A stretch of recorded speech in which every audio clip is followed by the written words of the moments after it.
कई उपधाराएं हैं उसकी जो उसकी कंडीशनिंग करती हैं। आप लोग इस बात को समझ लीजिए। पॉक्सो में कई ऐसे उसके उपबंध हैं जो ये तय करते हैं कि किस स्तर का अपराध हुआ है, किस स्तर की यौन उत्पीड़न की स्थितियाँ हुई हैं, और उनको परिभाषित करने में देखना है, घूरना है, स्पर्श करना है। जो सामाजिक जीवन में प्रमुख लोग हैं रघुवर जी, उन लोगों के जीवन में बहुत सारे लोगों का प्रवेश होता है। स्त्रियां भी होती हैं, पुरुष भी होते हैं, बच्चे भी होते हैं। किसी को पुरस्कार लेने जाना है, किसी को आशीर्वाद लेने जाना है, किसी को अपनी कोई उपलब्धि बताने जानी है, किसी को अपनी कोई समस्या कहने जानी है।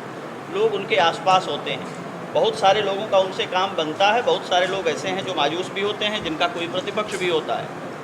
वो वैसे लोगों के बारे में कोई आरोप लगाते हैं, और आए दिन ऐसी घटनाएं हैं। आप मीडिया जगत के लोग हैं, उनसे अवेयर हैं। तो जो धाराएं हैं जिनमें अपराध ऐसे स्तर के हैं, जिनमें गंभीर स्तर के अपराध हैं, उनमें जिस तरह के संविधान हैं वो होने चाहिए। यौन उत्पीड़न को रोकने के लिए शासन को और कठोर कानून भी बना लेने चाहिए। हम लोग उसका अनुमोदन करते हैं। लेकिन उसकी जो आभासी परिस्थितियां हैं, जो नहीं प्रमाणित होने वाली परिस्थितियां हैं, किसी महात्मा के पास, किसी महापुरुष के पास कोई स्त्री गई है आशीर्वाद लेने के लिए, वो सिर पर हाथ रखकर आशीर्वाद देते हैं, पीढ़ियों पुरानी परंपरा। कोई आरोप के आधार पर लोक में पूज्य एक मान्य व्यक्ति को उठाकर बंद कर दिया जाए, कैसे प्रमाणित होगा कि उस आरोप लगाने वाले की ही बात सही है?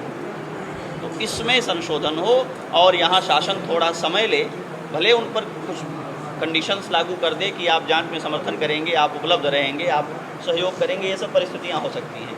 लेकिन किसी आरोप के प्रथम चरण में ही किसी व्यक्ति को उठाकर बंद कर दिया जाएगा, ये तय किए बिना कि अपराध किस स्तर का है। उसमें उसकी परिभाषाएं दी गई हैं। अगली आरोप लगाए उसके लिए क्या सज़ा का विधान हो। तो जो हम लोगों की बात है और जो इस सभा में रखी जानी है, उसका मुख्य उद्देश्य किसी व्यक्ति मात्र की घटना ही नहीं है। उसमें अनेक व्यक्ति सम्मिलित हो सकते हैं, और बड़े बड़े उदाहरण इस देश में हैं।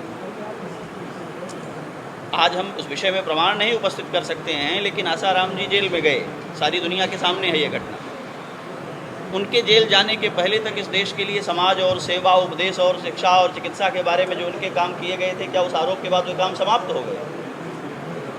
इस देश भर में आश्रम बना करके और योजनाओं के माध्यम से जो ठीक है, मैं नहीं जानता कि उनके बारे में जो अपराध हैं कितने सच हैं कितने गलत हैं, वो न्यायालय तय करेंगे।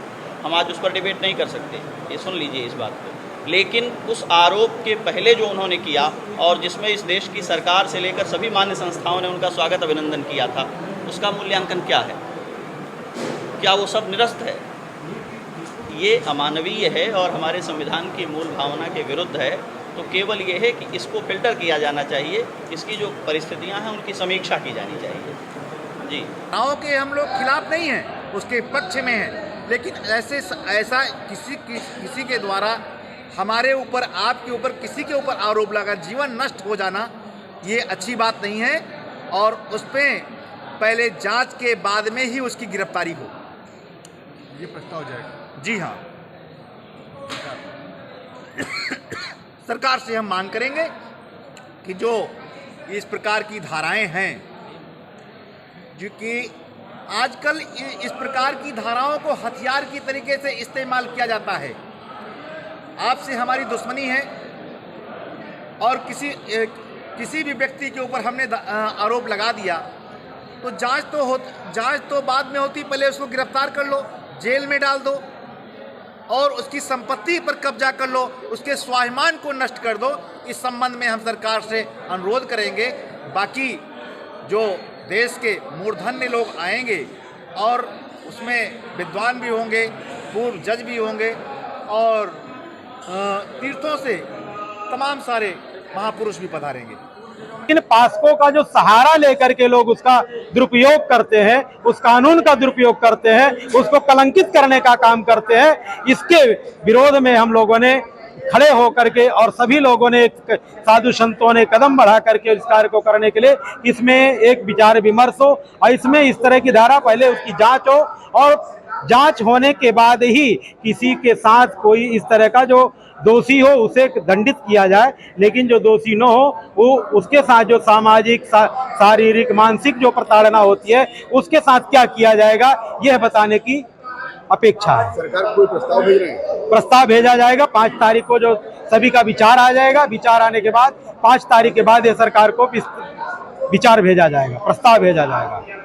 प्रस्ताव में क्या रहेगा? प्रस्ताव में यही रहेगा कि इसमें संशोधन किया जाए, जो भी लगाया जाने, चूंकि इसका कानून तो वास्तव में है कि तत्काल जैसे आपने FIR किया और FIR करते ही उसे उठा लिया जाए, उसे जेल में डाल दिया जाए, इसके बाद वो सफाई अपनी पेश करे। तो ये सफाई पेश करने का अवसर जो है तो उसको पहले दिया जाए, उसकी बाकायदे जांच हो, जांच होने के बाद यदि वो दोषी पाया जाता है तब उसे दंडित किया जाए।